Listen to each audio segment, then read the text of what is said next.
In August of 2009, Nasra's wicked actions claimed the lives of 57 innocent individuals, making it one of the most devastating crimes in Kuwaiti history. And in fact, Nasra had become so publicly hated that none of the 57 victims' families requested anything less than the maximum penalty.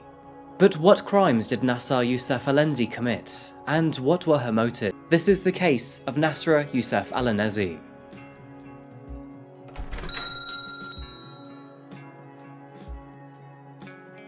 It's over 50 degrees Celsius or 122 Fahrenheit.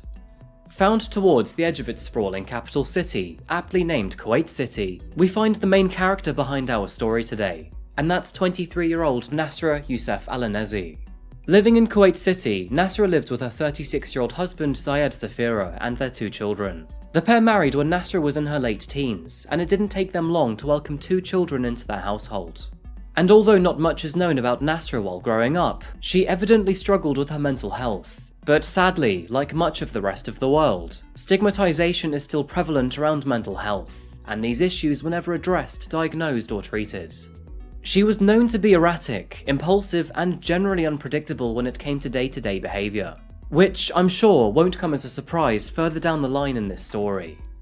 Despite her previous mental health issues, Nasra and Zayed lived a relatively happy life. As is typical in Kuwaiti families, Nasra stayed at home and looked after the children while upkeeping the household. And all in the meanwhile, Zayed went to work, financially providing for the family.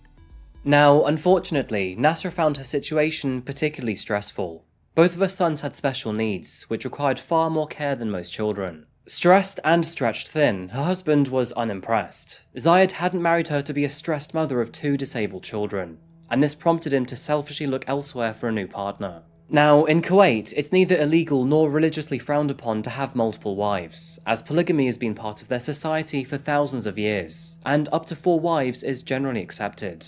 So Zayed started to search for a second wife, and understandably, this did not sit well with Nasra. She was still at home looking after their children, all while her husband was out seeking a new wife. This is often done by a matchmaker who will build profiles on matching partners to then put forward for consideration. And usually, not long after a match is found, the 2 are wed as soon as possible. Nasra hated the way her husband had left her. She believed that he resented her for their children being born handicapped, and that he was remarrying to try for more children.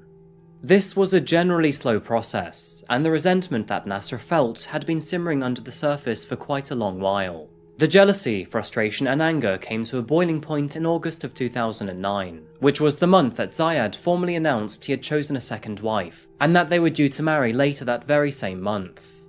Although she was internally furious, Nasra decided to keep her cool. She didn't act or lash out in any physical way that attracted attention. I mean, granted, she did want revenge on her husband, but if she was going to make him pay for his adulterous actions, she was willing to wait for the perfect moment.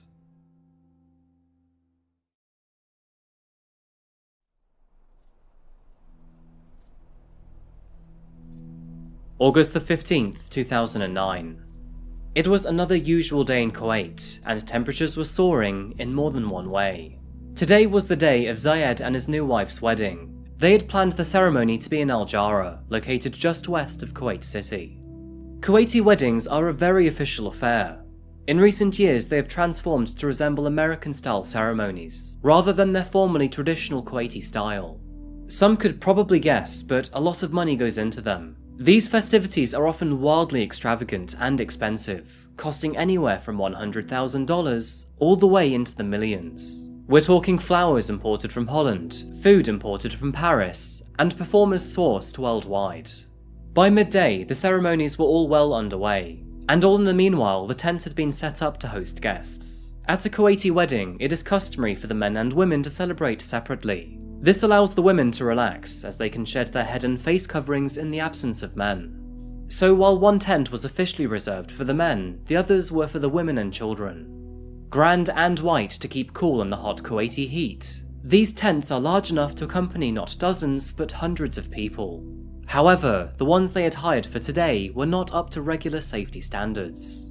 You see, this tent had only one exit, and otherwise was inescapable. An issue that would have grave consequences later in this story.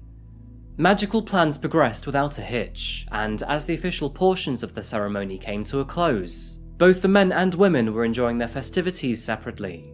But in the background, past the many guests who joyfully continued with the music, food and conversation, lurked Nasra. Sadly, she hadn't changed her mind over the previous weeks, and claiming revenge against her husband was still very much on the table. And what better way to achieve that than by targeting his very own wedding? Kuwait's dry and arid weather can be a very dangerous partner with fire, and to aid her vicious plan came the use of petrol, which had been carefully placed nearby at an earlier time. With many women and children inside, Nasra began to soak the perimeter of the tent, and with the temperature soaring well above 50 degrees Celsius or 122 Fahrenheit, it didn't take long at all for the tent to catch alight. Everyone inside was entirely unaware of the danger unfolding all around them, and once they began to smell smoke emanating from the fire, panic began to break out immediately. People began to run for the only way in and out of the tent, but with this tent so large and maze-like, panic and chaos immediately began to set in. The size of the exit could not handle the sheer volume of people all trying to leave at the same time, thus causing a jam of people all clambering over one another, eager to escape. And sadly, alongside the disorderly panic, it was impossible for all guests to make it out alive.